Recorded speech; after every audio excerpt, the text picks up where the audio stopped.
Hi, thanks for tuning in to Rushy Talk with Rush Hour, and this is going to be part 2 of episode 4. So in the first episode, we talked about the history of the band, how it started and how it evolved.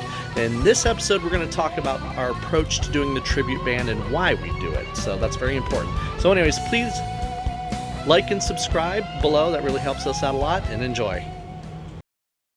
I envy us. I envy us. Yeah, I mean, people should be envying us, you know. I envy us. Yeah, I do. Me too. I'm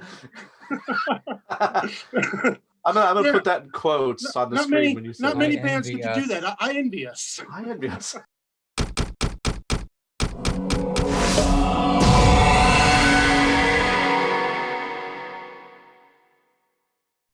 If you're going to do the Rush tribute band, how do you view it? How has that changed over the years? Like, you understand my question? How do you kind of perceive what you're doing, and what is your approach to doing it now? That's a great question. And for me, I used to be very, had to be just like the album. Everything Neil played, I would watch videos and just listen to it and really try to pull it off like Neil. And I'm not saying that I don't do that anymore, but I feel like now that I've already been through years of that, and also if you followed Rush over the years and noticed, especially with Neil, how he became a little more free. Well, actually all of them became a lot more less, the way they would approach playing the old stuff, they kind of played it, but then they would kind of play it as they would play it then, rather than the way they did however many years ago. Yeah. I try to be like that too now, where or at least I try to put a little bit of myself into it. Yeah. They got more spontaneous for sure. Right. I just try to allow myself a little more freedom to not be so locked down on, trying to play because there are just some things that I think are going to feel better because if I play it the way that I would be comfortable playing it, rather than trying to force myself to play it exactly the way Neil played it, Yeah. But I will say, for the most part, I always play the songs as close as I can. But when it comes to certain parts where I just feel like, well, that's Neil's thing. That's, I can't ever do that just like him, or I'm never going to sound like him doing that. I try to do it to where it just sounds good. Yeah.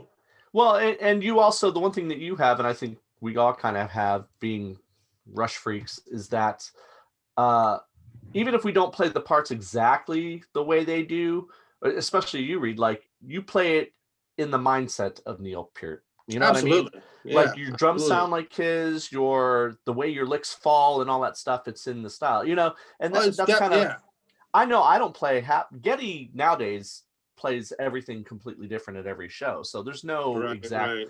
So what I do is I just try to have a good tone. I try to play in the style, if Geddy were to make a lick or make an improv, how would he do it, And you kind of get in that mindset, and I think you sound more naturally like them than actually rip. I've heard guys, no offense to other guys out there, but I've heard guys play the right notes, but they just didn't sound like it, And So, but I just do think that growing up with it and being a huge fan is a big part of the quality of it. I don't think you could just be somebody to go, hey, I like Rush, I'm gonna just be in a Rush tribute band and learn all their stuff. Yeah. It's one of those things that you had to grow up doing, learn all the songs as you were growing up and just loving it and getting into it. And then later you get into a band and then you end up out, it really is an evolution to that. Yeah. And I've seen some guys just kind of try to jump into it, and I can totally tell when they do that. I can just say, this guy, he's a good musician. He can play and he learned the parts, but he's not really he didn't grow up the kind of Rush fan that I was. I can tell, Yeah. It's so like when I was exactly what I was going to say. It's in the musical DNA or not. Absolutely. Yeah. Yeah. I mean, when I met Sean, going back to our story, I remember, I was blown away because I could tell immediately just from his guitar sound and the way he played, he was into Rush. And that was like, to me, was like, I never thought I'd ever meet anybody that would be into Rush like I was, Yeah. So that's a huge reason why we connected, because we were like, wow, we love the same stuff, and we have been for a long time, and now we can play it together.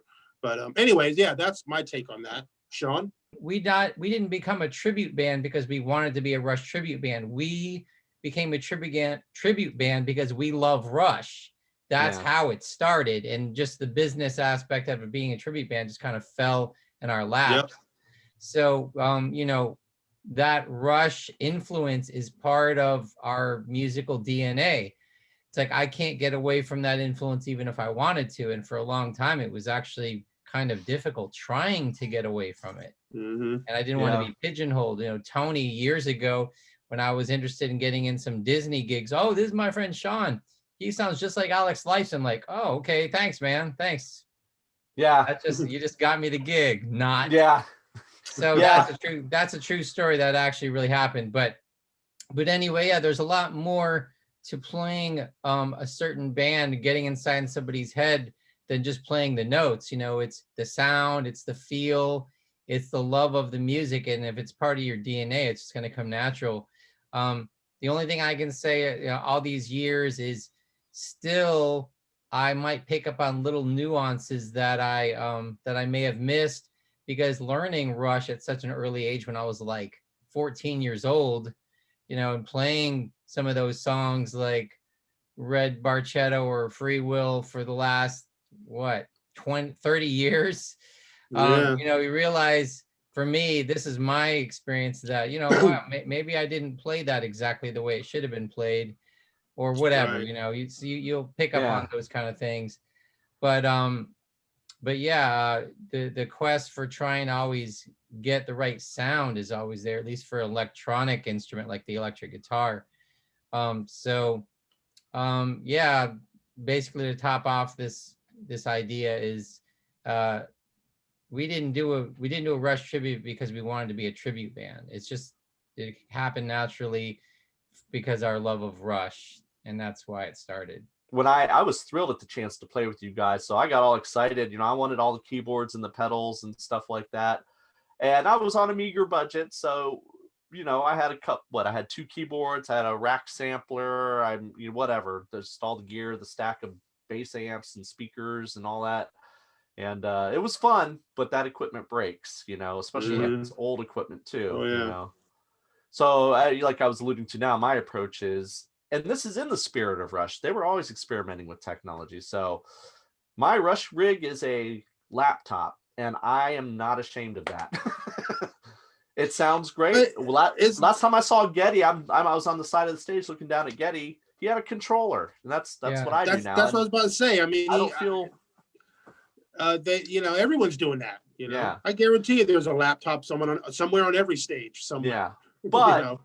But if I couldn't do that without losing the integrity of the sound and the feel and all that, I wouldn't. So fortunately, I am able to do that. I'm still able to maintain, you know, those analog sounds and those feels and all that stuff. I think pretty well.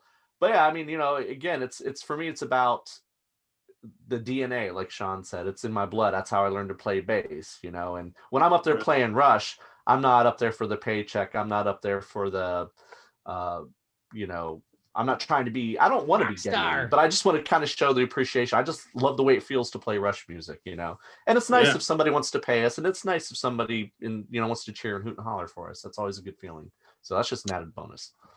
Yes. Well, I definitely would want to add, because you reminded me that when we started playing together, after I took the long break from not doing the Rush thing for a while, and then we started doing, you know, Chad and I were doing, you know, we were playing Disney and all kinds of corporate type gigs, cover gigs, and just doing whatever, top 40 wedding bands, whatever.